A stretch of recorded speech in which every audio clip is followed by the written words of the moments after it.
My name is Venugopal Nair. I am a senior IPR attorney, basically from Bombay, Ligasol.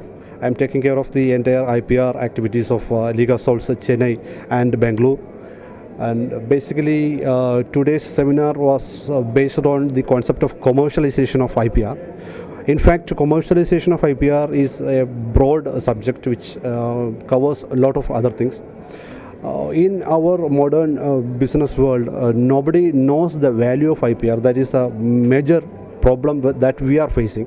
Even the proprietor of a trademark or the proprietor of a copyright or the proprietor of a patent, he is not aware of what right he has. So the present topic is regarding the commercialization of IPR.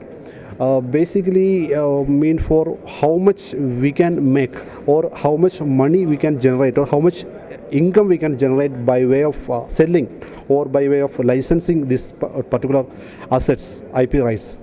Suppose if you have a house or if you have a car or if you have a physical asset like plant, machinery, land, building, that will realize some value, that will realize some commercial value.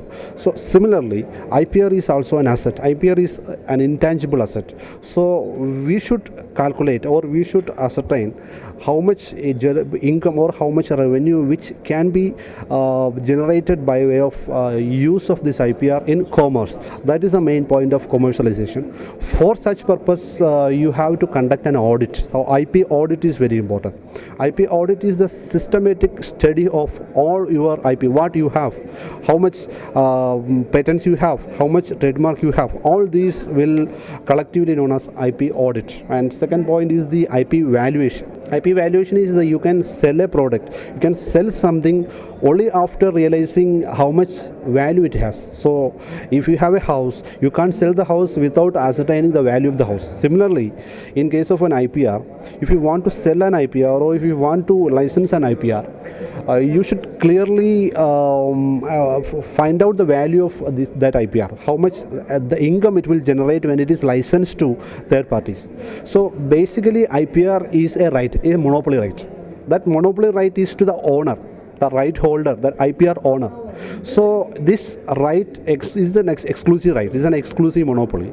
It gives full authority or full right to the right holder, and it prevents others from misusing a right holder. Right. That means if you have a right, if you have an IP right, nobody can use that IPR without your permission.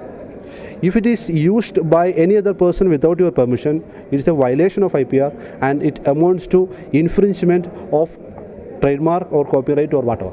So I thank CAI for giving me an opportunity to come here and deliver a speech regarding the commercialization of IPR. Thank you. Thank you very much.